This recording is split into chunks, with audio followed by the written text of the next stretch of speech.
votre émission Capsule Santé, notre pause vitalité. Aujourd'hui, je vais vous parler de l'insuffisance rénale. Il en est des fléaux sanitaires qui font fureur en ce moment. Je ne sais pas si, comme moi, vous avez entendu, en tant que simple être humain, je ne mets pas ma profession en avant pour le moment, telle est une insuffisance rénale, il est hospitalisé pour l'insuffisance rénale. Donc voilà, il en est des fléaux qui font fureur en ce moment et il semble difficile de ne pas avoir entendu parler de l'insuffisance rénale. Mais qu'est-ce? Qu'est-ce que l'insuffisance rénale? Est-ce grave? Quelles en sont les causes? Les conséquences, y en a-t-il? Est-ce qu'on peut en guérir? L'insuffisance rénale, il faut savoir que sa définition est principalement biologique. Donc, sur une prise de sang, on va relever un marqueur qui va nous dire s'il y a une insuffisance rénale ou non. Et au travers de cette prise de sang-là, on va chercher ce qu'on appelle le débit de filtration glomérulaire. Et en fait, je ne vais pas rentrer dans des thèmes trop techniques, mais il y a quand même quelques termes dont il faut que je parle. Parce que sur les prises de sang, vous verrez marqué DFG, alias débit de filtration glomérulaire. Donc, je vais essayer de ne pas aller trop loin. Je veux juste dire que le glomérule, d'où glomérulaire, est l'unité du rein qui filtre le sang et qui va fabriquer l'urine primitive. Je vais m'arrêter là. On ne va pas en anatomie, on n'est pas dans un cours de médecine. Mais il faut savoir que c'est ce glomérule-là qui va assurer la stabilité de notre tension artérielle. Et c'est lui qui filtre le sang. Donc, son premier rôle, c'est d'assurer la stabilité de la tension artérielle. Et son second rôle, c'est de filtrer le sang en fabriquant l'urine primitive, c'est-à-dire la première urine avant qu'elle soit épurée. Je m'arrête là.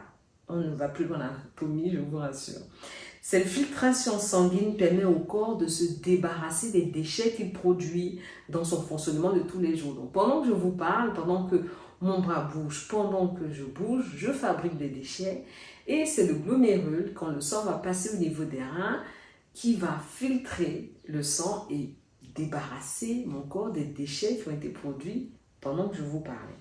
Donc, on va parler d'insuffisance rénale quand le débit de filtration glomérulaire, la vitesse à laquelle les reins filtrent le sang, à laquelle le glomérule filtre le sang, est en général en dessous de 90 ml par minute. Je suis obligée d'en parler parce que vous verrez ces chiffres sur vos résultats de prise de sang. Donc, il faut quand même savoir un peu de quoi on parle.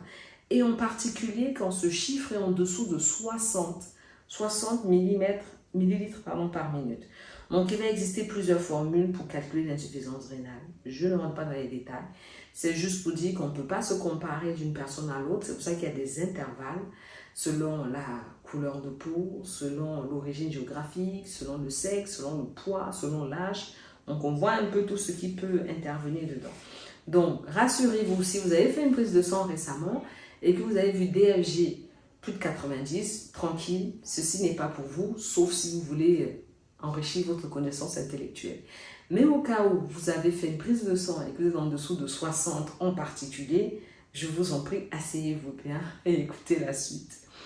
Donc, si j'en parle aujourd'hui, c'est à cause de la gravité et de la dangerosité dans le fait d'être atteint d'une insuffisance rénale. Oui, c'est quelque chose qui est grave et dangereux parce que c'est une maladie silencieuse. Comme j'ai dit, le diagnostic est biologique.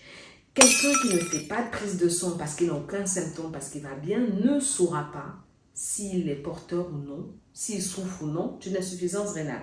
Donc, c'est vraiment important de faire des prises de sang régulièrement. Une fois par an, quand on est en bonne santé, quand on n'a pas de maladie, quand on ne prend pas de médicaments, c'est le top.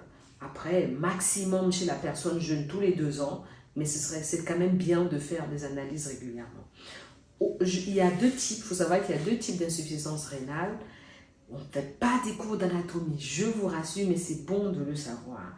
Et aujourd'hui, je vous parlerai juste de ce qu'on appelle l'insuffisance rénale aiguë. Le côté aigu veut dire qu'il s'est passé quelque chose de brutal dans le corps qui a fait que les reins se sont mis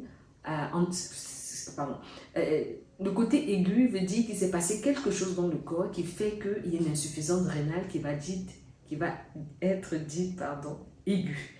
Et le côté aigu traduit la brutalité et c'est en général, l'insuffisance est en général réversible. Ça veut dire que quelques temps après, ça peut être des semaines ou des mois après, on retrouve une fonction rénale tout à fait normale. Et entre autres, dans les causes, quelqu'un qui est déshydraté parce qu'il a une gastro, parce qu'il a une indigestion alimentaire, lui il sera en insuffisance rénale aiguë parce qu'il y a des pertes d'eau et d'ions. Quelqu'un qui ne boit pas assez d'eau sera en insuffisance rénale. On va dire que c'est une insuffisance rénale fonctionnelle. Une femme qui va accoucher, qui fait une hémorragie pendant son accouchement, elle sera en insuffisance rénale, on va dire fonctionnelle, parce que elle aura perdu beaucoup de sang. Donc on voit que ce sont quand même des choses qui peuvent être réversibles. Il y a quelques pathologies cardiaques qui peuvent rentrer dans ce compte-là, ou hépatiques. Donc en général, c'est réversible. Après, il peut aussi avoir des médicaments. Quand on va prendre des médicaments, notamment des anti-inflammatoires, notamment c'est des médicaments qui sont dits néphrotoxiques, donc toxiques pour le rein, ça va entraîner une insuffisance rénale. Le fait d'arrêter le médicament, de boire de l'eau et de suivre la prise de sang, on verra que dans le futur, l'insuffisance rénale se corrigera. Ou il peut aussi avoir des causes, les fameux calculs dans les reins. Voilà, ça peut entraîner, dans des coliques néphrétiques, peuvent entraîner une insuffisance rénale passagère qui, quand c'est traité à temps, permet de récupérer des fonctions rénales. Et il y a aussi la fameuse prostate chez les hommes qui peut être cause d'une insuffisance rénale à cause d'un obstacle qu'est la prostate. Donc en général, quand on traite, ça rentre dans l'ordre. Je vais m'arrêter là pour aujourd'hui. Mon message principal, c'est déjà pour le moment, faites des prises de sang régulièrement. Si il s'est passé quelque chose qui a entraîné une perte d'eau, une perte de sang ou des calculs dans les reins, faites vérifier la fonction rénale après. Je comprends que selon le pays dans lequel on est, ce n'est pas forcément remboursé. Mais encore une fois, ne dit-on pas que la santé n'a pas de prix? Allez, je m'arrête là pour aujourd'hui. Et la prochaine fois, on parlera d'autre chose. Je vous souhaite de passer une très bonne journée et je vous dis à bientôt pour une nouvelle capsule santé, notre pause vitalité. Bye bye.